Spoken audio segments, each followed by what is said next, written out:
अजीब लड़की थी, अजीब दास्तान। अपनी दोस्त को ही फंसा दिया, ऐसे मर्दों के भी जो हवस से भरे हुए थे। ये अजमेर है, वो अजमेर जहाँ पृथ्वीराज जैसे महान राजाओं ने राज किया है। यहाँ कदम कदम पर राजाओं की वीर गाथाएं सुनने को मिलती है। पर आज से 33 साल पहले जो हुआ, उसे ये शहर, ये देश और ये राज्य कभी नहीं भूलेगा। एक ऐसा सेक्स स्टैंडर्ड जिसने 250 से भी ज्यादा लड़कियों की जिंदगी बर्बाद कर दी, और उनके पीछे छुपे हुए ऐसे लोग जिनका नाम सुनकर अजमेर के लोगों की रूह कांप जाती थी। ये कहानी शुरू होती है एक लड़की खुशी से। उसकी अपनी एक दोस्त घर पर दौड़कर आती है और उसे आवाज लगाने लगती है, खुशी खुशी कहाँ हो तुम। खुशी बाहर आती है और कहती है, क्या हुआ, क्यों पूरे घर को सर पर उठा रखा है। उसकी दोस्त बोलती है, आज माँ ने मुझे एक काम बताया है। आज मेरे मामा आने वाले हैं और वो आज 5:30 बजे एक जगह पर आने वाले हैं। उनसे सामान लेकर आना है, करेक्ट 5:30 बजे। इतना उसकी दोस्त ने कहा और वो घड़ी को देखने लगी। उसकी आंखें जैसे घड़ी पर ही टिकी हुई थी और उसकी सांसें तेज हो रही थी। शिवानी पूछती है, बोल चलेगी ना मेरे साथ। तभी खुशी कहती है, ठीक है चल। लेकिन शिवानी कहती है, ऐसे नहीं, तैयार होकर आ। और हाँ, वो पार्टी वाली ड्रेस भी पहन कर आना। खुशी कहती है, पार्टी वाली ड्रेस, वो क्यों, हम मामा से मिलने जा रहे हैं ना। शिवानी कहती है, ज्यादा सवाल मत कर, मैं जितना कह रही हूँ उतना कर। खुशी जल्दी तैयार होकर आई और दोनों 5:30 बजे ठीक उस जगह पर थे। वहाँ पहुँचते ही वहाँ पर एक कार आती है और खुशी उस गाड़ी को देखते ही पहचान लेती है और कहती है, ये तो फारूक चिश्ती की गाड़ी है ना। वही फारूक चिश्ती जो। इतना कहते ही शिवानी कहती है, हाँ मुझे पता है, मुझे कुछ बताने की जरूरत नहीं है। तभी वो गाड़ी उनके सामने आकर रुक गई और उस गाड़ी का गेट खुलता है और शिवानी जल्दी से उस गाड़ी के अंदर बैठ जाती है और जल्दी ही खुशी का हाथ पकड़कर उसे भी गाड़ी के अंदर खींच लेती है। खुशी कुछ बोलती उससे पहले वो गाड़ी वहां से चलने लगती है।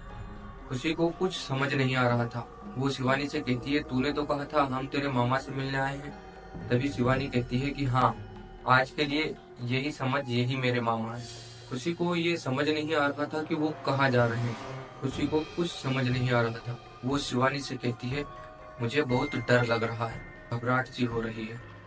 शिवानी कहती है, मत घबरा, सब ठीक हो जाएगा, मैं हूं ना तेरे साथ। तभी खुशी, कैसी बात कर रही है, हम दोनों किसी अनजान आदमी की कार में बैठे हैं और तू इतनी रिलैक्स कैसे हो सकती है। तब शिवानी कहती है, अब गाड़ी नहीं रुकेगी, ये गाड़ी कभी नहीं रुकती।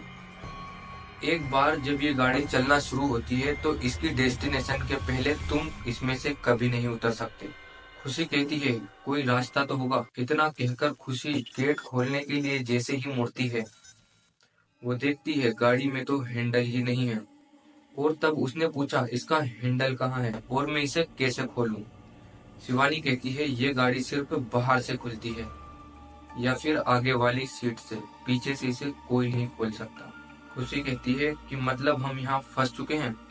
तभी शिवानी बताती है कि हाँ, हम यहाँ फंस चुके हैं। खुशी ड्राइवर को कहती है, ए मिस्टर, आप जो भी हैं, मुझे यहाँ से उतरना है, अभी के अभी गाड़ी रोको।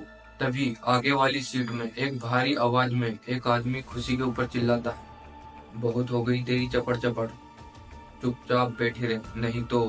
खुशी कहती है, नहीं तो क्या, ये गेट खोलो, मुझे यहाँ से उतरना है। ड्राइवर कहता है, ये गेट नहीं खुलेगा, चुपचाप बैठी रहे। खुशी कहती है, चुप नहीं बैठूंगी मैं यहाँ से चिल्लाऊंगी और आसपास के लोगों को बताऊंगी। और इतने में खुशी जोर जोर से चिल्लाने लगती है, खिड़की खोलने की कोशिश करती है, गेट खोलने की कोशिश करती है। लेकिन कुछ देर बाद शिवानी उसे बताती है कि इन सब का कोई फायदा नहीं है, क्योंकि इस गाड़ी से कोई भी आवाज बाहर की तरफ नहीं जाती। फिर खुशी कहती है, शिवानी तुम मेरे साथ ऐसा कैसे कर सकती है, तू मुझे कहाँ फंसा कर ले आई, मुझे अपने घर जाना है, माँ मुझे याद कर रही होगी, देख सूरज भी ढल चुका है, थोड़ा तो सोच मेरे बारे में। तभी शिवानी कहती है, मेरे बारे में भी कभी किसी ने कुछ नहीं सोचा। मतलब तू बोल क्या रही है। शिवानी, तुझे थोड़ी देर में सब समझ आ जाएगा। और वो खिड़की से बाहर देखने लगती है और इधर खुशी फूट फूट कर रोने लगी। और तभी गाड़ी का ब्रेक लगता है और गाड़ी रुक जाती है।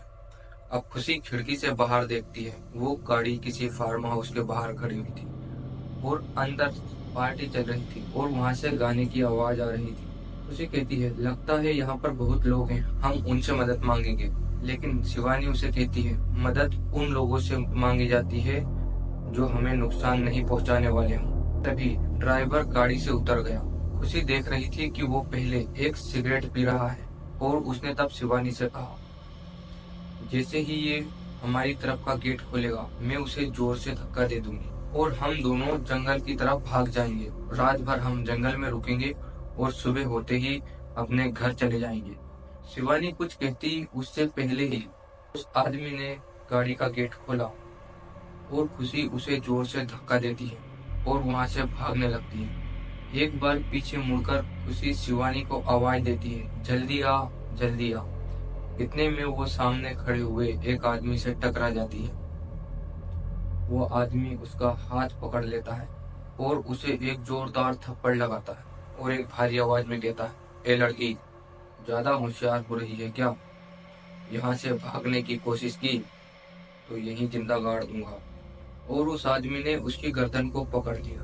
खुशी चिल्लाती है और उसके हाथ पर मारती है, छोड़ो मुझे, छोड़ो। लेकिन वो आदमी उसके हाथ की ग्रिप को तेज करता ही जा रहा था।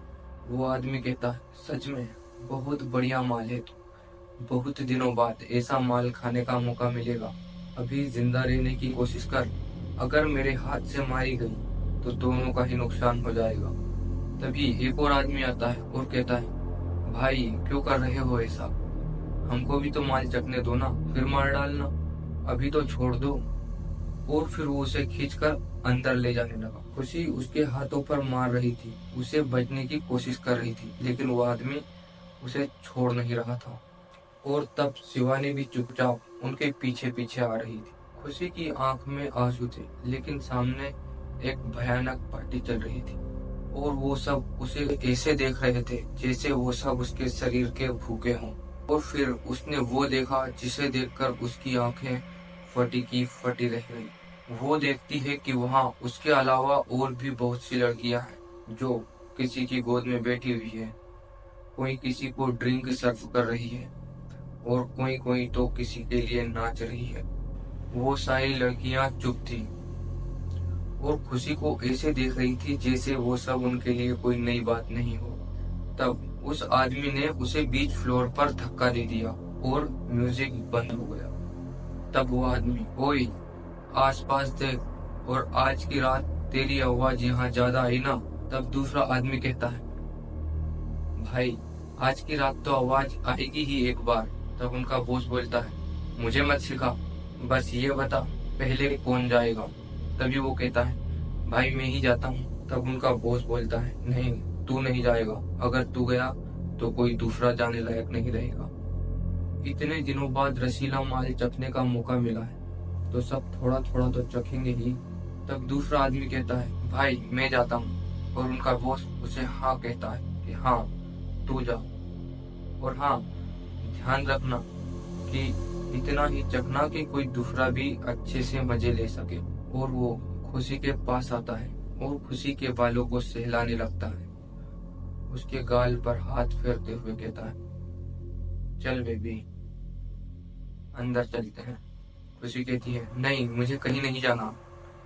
लेकिन वो आदमी कहता है, तुझे मैं लेकर ही जाऊंगा, और उसके बाल पकड़कर उसे कमरे के अंदर खींच कर ले जाता है। दूसरी तरफ शिवानी उसके बॉस के जांघ के ऊपर बैठी हुई थी। उसका बॉस उसके बालों को सहलाते हुए कह रहा था, आज तो बहुत अच्छा माल लाई है, आज तुझे मैं स्पेशल ट्रीट दूंगा। और वो उसका हाथ पकड़कर दूसरे कमरे में ले जाता है। अब दोनों ही कमरों से दर्द में जोर जोर से चिल्लाने की आवाजें आ रही थी। अब जैसे म्यूजिक फिर से चालू हो चुका था और आवाज कुछ देर बाद बंद हो जाती है। अब वो आदमी कमरे से बाहर आता है। तब उसका दोस्त बोलता है, भाई कैसा मजा आया, अच्छा मजा आया है ना? तब वो आदमी बोलता है, हाँ मजा तो बहुत अच्छा आया है, लेकिन हाँ ध्यान रखना अभी ये बिल्ली है, मुझे कुछ नोच दिया है, लेकिन इस दर्द में भी मजा है। तब वो कहता है, भाई ऐसे दर्द के मजे तो मैं भी लेना चाहता हूँ। और वो भी कमरे के अंदर चला जाता है। अब खुशी की फिर से चिल्लाने की आवाजें आने लगती हैं। इसे करते करते पूरी रात में 12 लोग अंदर गए और बाहर आए। जब सुबह हुई तो खुशी बिना कपड़ों के अधमरी हालत में बिस्तर पर पड़ी हुई थी। उसके चेहरे के ऊपर सूरज की रोशनी पड़ रही थी। उसका चेहरा पूरी तरह लाल हो चुका था। उसका शरीर पूरी तरह थक चुका था। उसकी आंखें जैसे आंसुओं के बिना सूख गई हो। आखिर कैसे बचाएगी इन दरिंदों से अपनी जान खुशी? कौन दिलवाएगा इतनी लड़कियों को न्याय? जानने के लिए देखिए पार्ट